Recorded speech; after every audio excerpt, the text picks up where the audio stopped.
La vida de Marcial Maciel es la de un depredador sexual investido, disfrazado de pastor. Abusó de decenas de adolescentes. Sedujo, corrompió y sobornó a diversos cardenales de la Curia Romana y de la propia Iglesia mexicana. Creó un oscuro imperio financiero de más de 20,000 millones de dólares. Tenemos imágenes y videos inéditos de Marcial Maciel, aquí, en Sacro y Profano.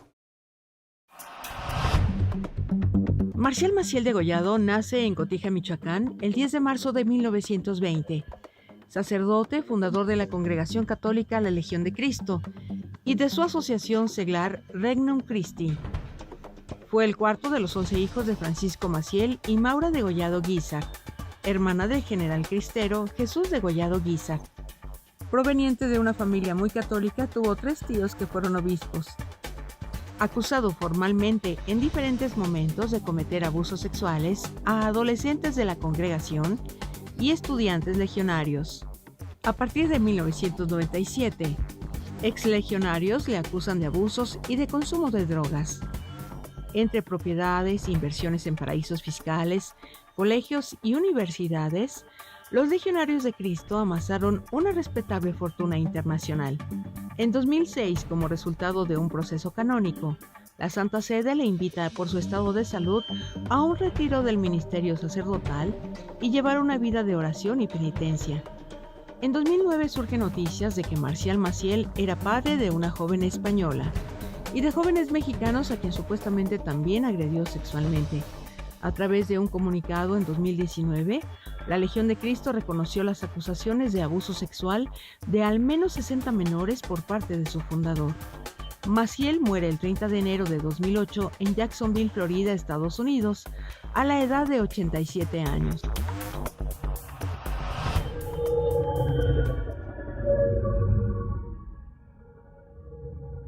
Muy buenas noches.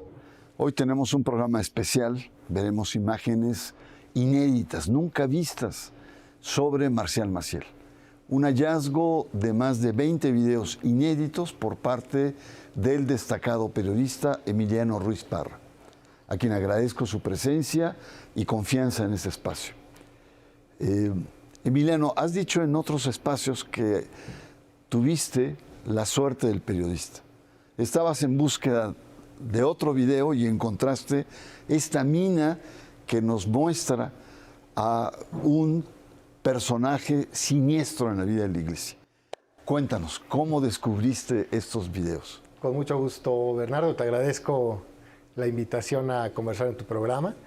Efectivamente, yo soy un escritor y periodista con mucho interés en la historia de Marcial Maciel de la Legión de Cristo. Me parece que sintetiza su historia, la historia de las élites mexicanas y también romanas, vaticanas.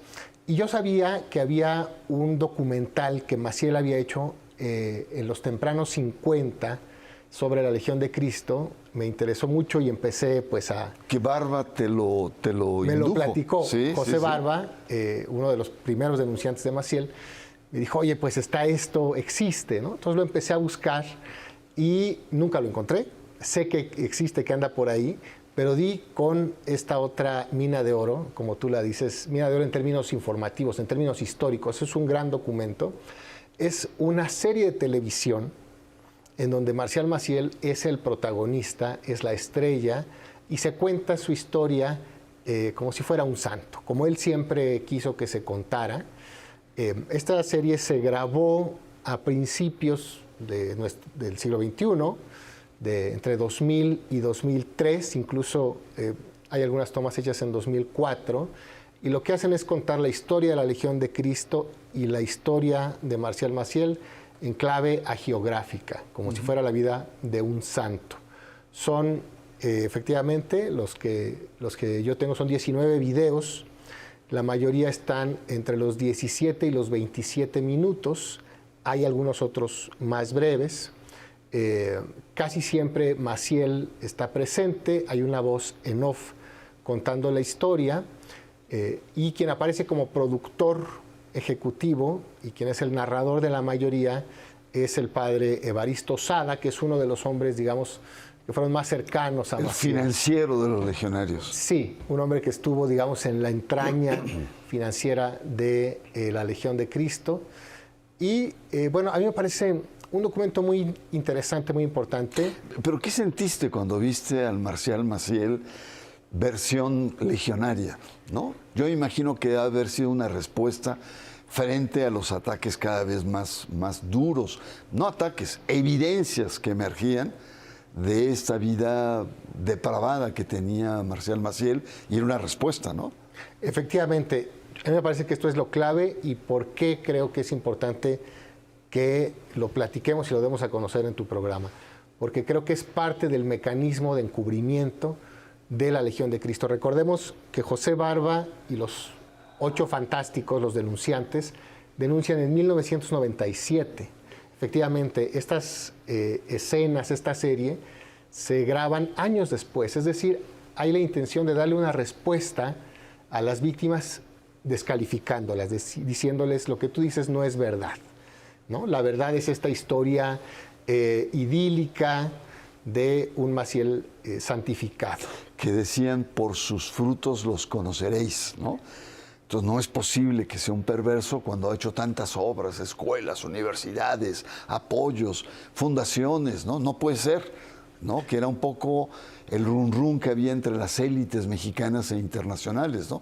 Estos quieren hacer daño no solamente a Maciel, quieren dañar la iglesia. Fíjate nada más qué nivel de argumentación y de cinismo tenían. Sí, tuvieron que inventarse una conspiración, ¿no? Que nunca tuvo mayor asidero porque nunca existió, de un supuesto daño a la iglesia, de personas que además seguían siendo católicas, ¿no? Y seguían muy dañadas en su alma por lo que les había hecho Maciel 40 años atrás.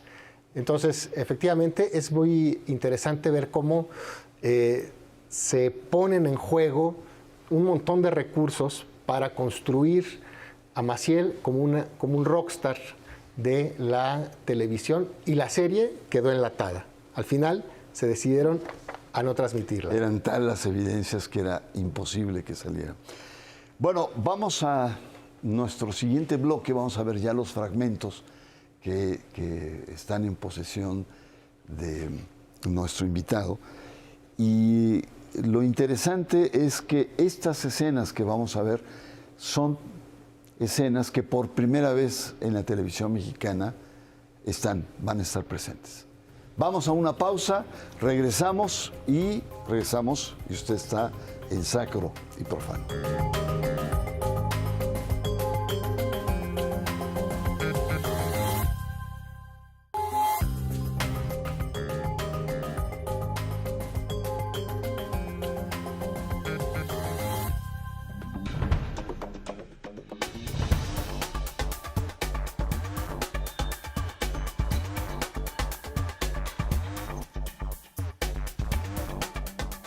Imposible entender la expansión de Marcial Maciel sin el Papa Juan Pablo II. Juan Pablo II lo tolera, lo apoya, lo consiente. Y vean, a mí me impresiona esta imagen porque, Emilio, hay una cierta sensualidad entre ambos personajes. Sí, ellos se entendían muy bien. Incluso hay testimonios de obispos mexicanos que cuando son recibidos en las habitaciones, digamos, más privadas del Papa, ahí andaba Maciel, pues como Pedro por su casa, literalmente. Efectivamente, yo creo que la cercanía con Juan Pablo II es clave. Maciel entiende muy bien, desde muy temprano, que el discurso anticomunista que él ya tenía desde antes va a encajar muy bien con Juan Pablo II, y él le va a procurar apoyos para solidaridad en Polonia, o sea, él le va a triangular recursos para ayudar a la disidencia polaca a esta batalla contra el comunismo que termina por ser exitosa, ¿no? Uno de los grandes éxitos diplomáticos del Papa. Y efectivamente hay esta duda, que para mí no lo es, de que si Juan Pablo II estaba o no enterado de los delitos de Marcial Maciel y por qué lo defendió prácticamente hasta el final y no permitió que se le hiciera una investigación a fondo, ¿no? Yo creo que no solamente con Juan Pablo II, también con este círculo más cercano a Juan Pablo II, como Angelo Sodano, Marcial Maciel pudo construir una red de complicidad que le permitió sus décadas de esplendor, que efectivamente son los 80 y los 90, hasta antes de que lo denunciaran. Un ejemplo para la juventud, le decía el Papa, refiriéndose a Maciel.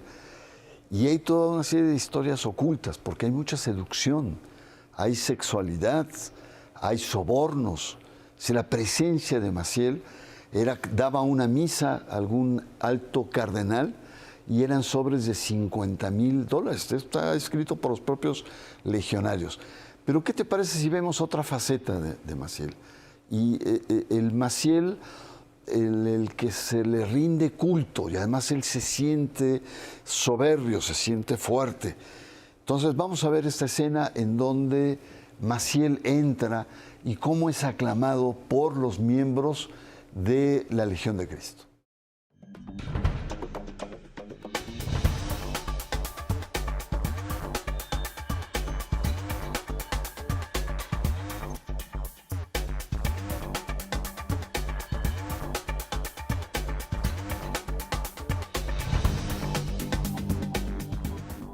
Emiliano, culto a la personalidad. Esto a mí me parece interesantísimo, porque además qué tan cristiano es que Maciel fuera equiparado como una figura análoga a Jesucristo. En los colegios legionarios, por cada crucifijo había un retrato de Marcial Maciel. Y como vimos en estas imágenes, que son las que la Legión en este último momento, digamos, de tratar de sostener la gran mentira del Maciel Santo, son las que quieren difundir, en donde, ¿no?, entra a estos salones en donde están las consagradas del Regnum Christi o donde están los seminaristas, y son los besamanos. Se le hincan, ¿no? La expresión que se ve en la gente cercana a Maciel, como si fuera un dios, como si fuera una deidad. Como si fuera una deidad. Esto fue lo que promovió Maciel, porque además, claro que eso pues lo convertía más fácilmente en un abusador, ¿no? O sea, ¿cómo le vas a decir que no a ese santo, ¿no?, cuando te llame a su lecho en la tarde, en la noche, a abusar de ti? Entonces, claro, la construcción del Maciel endiosado, porque además, como se ven en otros fragmentos de esta serie documental de la Legión, pues siempre están diciendo, Cristo es el que lleva el timón, es la providencia la que me puso ahí, ¿no? O sea, como si Maciel, y él lo dice, yo soy solo un instrumento de Dios para construir la Legión. Sí, fingiendo una humildad. Y hablando de simulaciones, ¿qué te parece si vemos un fragmento muy cortito en tus documentos, en tus textos, donde él se cree sus propias mentiras? En donde él dice, no hay nada, no hay ningún problema moral, ¿no? Y lo dice con tal nivel de sinceridad que vale la pena que usted lo registre. Veamos la hipocresía, o hasta dónde llega la hipocresía de Marcial Maciel. Dígame usted una cosa, ¿cuándo hubo un problema, por ejemplo, de moral en nuestras... ¿Cuándo? Ni de cerca, ni de lejos, jamás. ¿Qué te parece, Emiliano? Tremendo, porque ahora sabemos que este señor tenía, además de que abusó de más de 60 menores de edad, reconocido por la propia Legión, pues tenía familias, tenía hijos de los que también abusó, tenía dinero escondido, ¿no?, en paraísos fiscales. Inclusive hay testimonios reunidos por José Barba, en donde hablan de seminaristas transportando droga por fronteras en Europa, es decir... vínculos con narcotráfico, incluso en los años 60. En los años 50 y 60, sí, ¿no? Antes de la caída de Batista en Cuba, viajes a Cuba que no se explican en términos pastorales, en fin, todavía hay mucho que averiguar y contar. Desafortunadamente muchos testigos han muerto, pero claro, esta capacidad de hablarle a su público y de decirle, yo soy perfecto, yo soy un santo, mientras él tenía 3 o 4 identidades al mismo tiempo, ¿no? Es una cosa terrorífica, la verdad. y sobre todo hablando de problemas morales y hablando con tal nivel de sinceridad cuando él era un violador de los principios morales. Bueno, ¿qué te parece si ahora vamos a otra faceta de Maciel que tú la has puesto muy bien, y es esta creación del imperio financiero, en donde son miles de millones de dólares que él logra amasar entre propiedades, colegios, universidades, etcétera? Veamos este fragmento que tú recogiste y en donde, pues de manera socarrona, plantea el método de cómo a un señor marqués, este personaje lo seduce, ¿no? Después dice, yo no entiendo cómo este gran señor tan fácilmente cayó con un sacerdote de 26 años. Veamos. Señor Marqués, aquí tenemos al padre Maciel. Mire, padre, usted puede traer en los barcos de mi compañía todos los estudiantes que quiera para España gratuitamente. Y estando hablando con el marqués, se me ocurrió decirle, ¿sabe usted, señor marqués, que no tengo casa todavía para hospedar a mis chicos? No, resulta increíble. Sí, específicamente este fragmento que acabamos de ver, que me parece que no tiene desperdicio, es esta alianza que hace con el franquismo, porque Maciel llega al Marqués de Comillas gracias a Alberto Martín Artajo, que era el ministro de Exteriores de Francisco Franco. En la serie documental se fabrica toda una manera en la que él llega con Franco, a quien el documental llama el generalísimo, así con esa reverencia también al dictador fascista que fue Franco. Y siempre es construyendo una falsa providencialidad, o sea, como que Dios me puso ahí, yo fui el instrumento de Dios, cuando lo que hay, y esto lo deja entrever un poco Maciel, es este tráfico de influencias, ¿no? O sea, en realidad lo que un reportero como Jason Berry ha propuesto o ha logrado establecer es que él llega a Franco y a esas élites cuando era muy joven por recomendación de Miguel Alemán, el presidente de México, ¿no? Y así va a construir su carrera y así va a dejar rastros, por ejemplo, de dinero, esto lo ha documentado Raúl Olmos, en muchísimos paraísos fiscales del mundo, gracias a esta capacidad, como tú bien dices, de seducir, de engañar, de tener siempre una doble cara. Y se ha visto que el sistema de los legionarios para obtener recursos era relativamente, digamos, planeado, científicamente, es decir, un legionario joven, bonito, con presencia, se iba incrustando entre las familias de las élites. Poco a poco se iba haciendo parte de la familia, ¿no? El curita.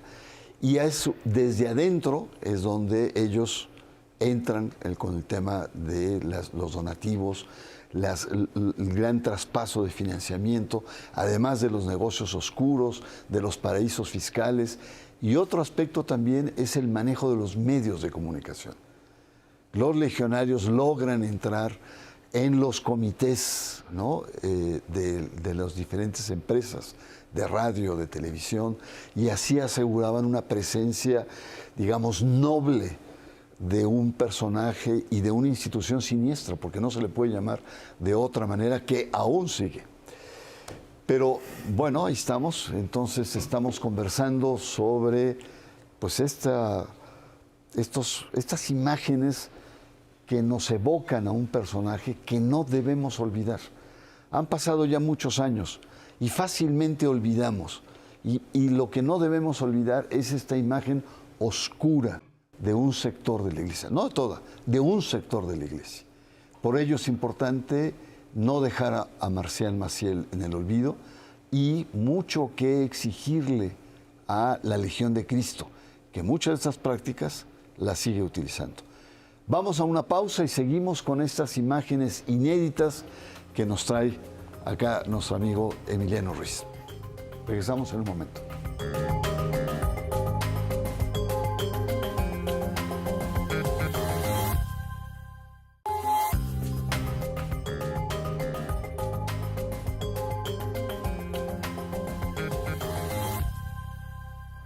También, por circunstancias muy especiales, ocurría que los seminaristas bajaran a distintas horas, en los recreos o en las tardes o en las noches o en las madrugadas, a hablar conmigo por el testimonio de nuestros jóvenes.